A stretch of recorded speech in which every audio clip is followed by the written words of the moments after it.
Sadhguru, we just talked about Vande Mataram. Why do we call our country Mataram? Why not Patram, Pita? Why Mataram? Why it's motherland? Why not fatherland? Why not both? Because though essentially a nation is a people, Yes. but the boundaries and the definition of a nation comes from a land. Yes. A land or earth, we've always seen it as mother, because if we sow a seed, life comes back at us. Yes. So we see it as a woman. So, almost everywhere except in certain very martial cultures, always nation has been seen as a woman or a mother, because it's a definition of a defined aspect of geography which makes a nation in a certain sense. Yes. Is that the only reason? When did it begin? I would say it began with this nation because this is the oldest nation on the planet. It defies what people think is a nation today. The modern nations are made. People are making nations based on language, religion, race, ethnicity, maybe a little bit of ideology, one or two. Essentially, it is the sameness of people which makes a nation.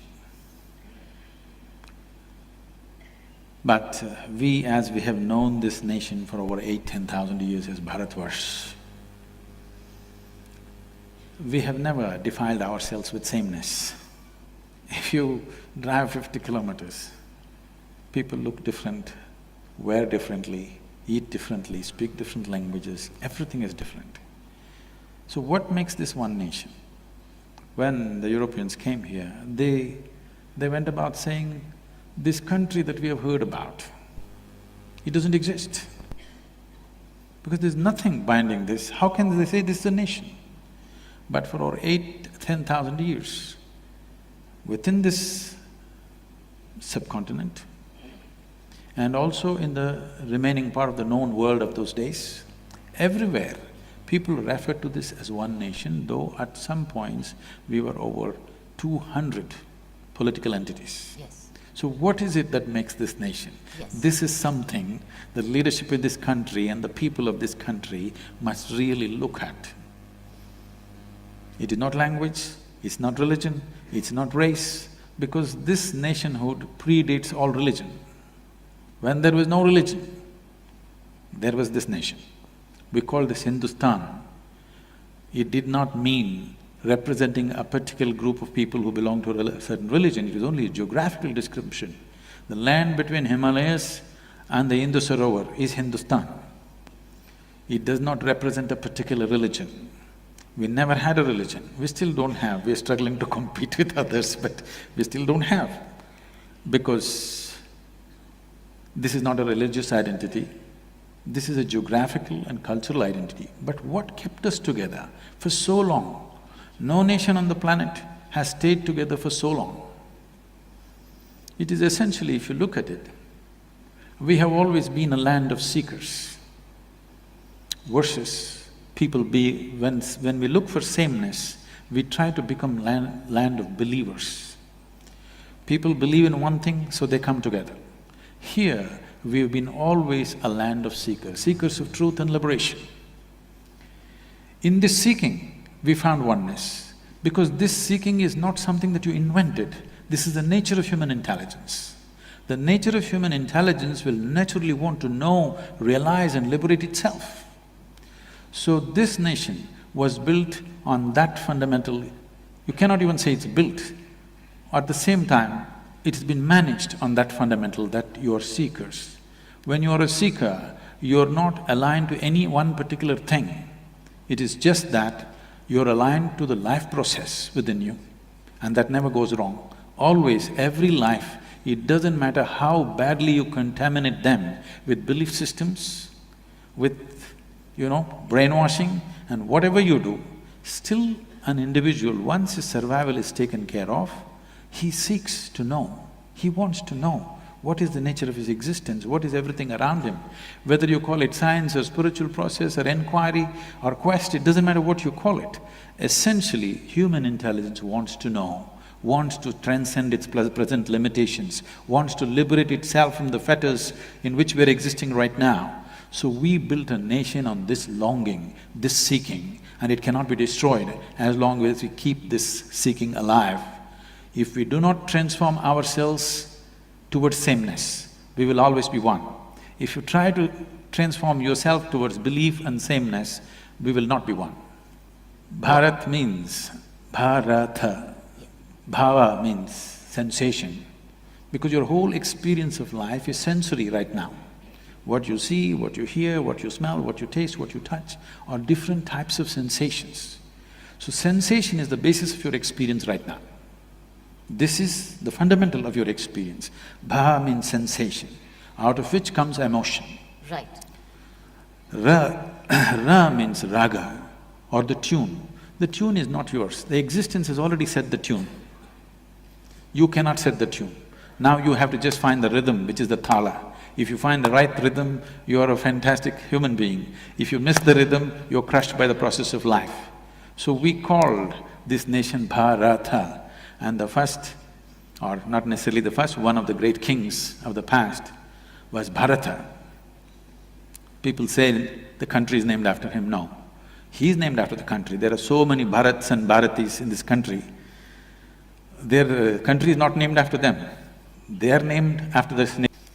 It is not just that the name will do everything.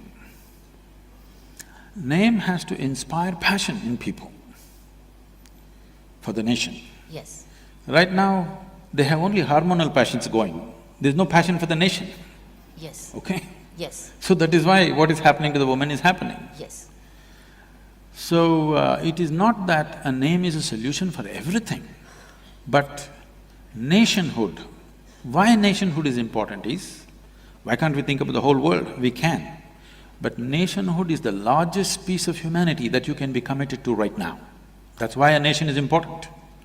When we say you're committed to this nation and its well-being, that means at least if not 7.2 billion people, at least you're committed to 1.25 billion people, which is a great step from being committed to your own personal well-being. Yes. So in that sense, nation is important. As a spiritual being, for me, I'm not a nationalistic person that way. I would like to look at every human being and every creature on this planet the same way, that's how I am. But nation is important because the scope of one's passion, involvement and concern has expanded beyond likes and dislikes of two people sitting here. I think with the return, as we notice, return of Hindi much more. In the last 10 days, Hindi has returned much more. So we might hear Bharatvasi much more, Bharatiya much more. You're leaving us out, we are from the south. Then you learn a little bit of Hindi then. No, we won't. You won't? No. Why? That is why I'm telling you, it is not the sameness which binds us. We are different people, but we are fine together. That is the nation, that is the nature of this country. That is what has to be encouraged. Okay. You don't try to teach everybody Hindi. You don't try to teach everybody Tamil. I speak Tamil, you speak this thing, you eat paratha but I eat idli, I think that's the best thing, you think that is the best thing, it doesn't matter. But we have no issues. In the same family you can work… 5 people are there, they're worshipping 5 different gods, but no problem, in the same room. You must understand this first of all, the greatness of this nation is in pursuit and accomplishment of spiritual dimensions. It is this spiritual thread which is holding the country together, this longing to know. If you hack it, then you cannot maintain the sovereignty of this country, believe me. Is it religion? It is not religion. No? No, I'm telling you, the nationhood, what we call as Bharat, predates all religion. So when Adi Yogi was asked by the 7 sages, how many ways can we attain? He said, if you use your physical body as a foundation, there are 112 ways of realizing the divine. But if you transcend the physical body, then as many atoms there are in the universe, that many doorways are there. Do you call this a religion? No. Religion means that you believe this is it. And unfortunately, religious teachings, a whole lot of religious teachings do not believe in nationhood. They do not believe in the fundamental existence of a nation. Now, this is not about going with somebody, for somebody, no. First of all, we must decide, are we a nation? If we are, the idea of a nation should be burnt into everybody's head. How? Where do we begin from? Schooling, of course. With the teachers with no general knowledge? You can train them in a summer. Who trains them? This is what needs determination in the leadership. The concept of a nation must sink into everybody's mind. Yes. Because nation is just an idea. When this idea burns through your mind and sinks into your heart and your passion is risen towards that, then you have a real nation. Otherwise, nation is just in the paper. This is the unfortunate reality for us right now. So, at least when they left in 1947, the first thing we should have done is change the name in such a way that it resonates in some way in everybody's mind. Right. Now you are using an English name for an Indian nation. Hardly 2–3% of us can speak English language in this country properly, okay? The remaining people are essentially left out. I think this is one thing I would like to request the present Prime Minister. We must rename this country in a way it reverberates in everybody's hearts. Wow, wow, wow.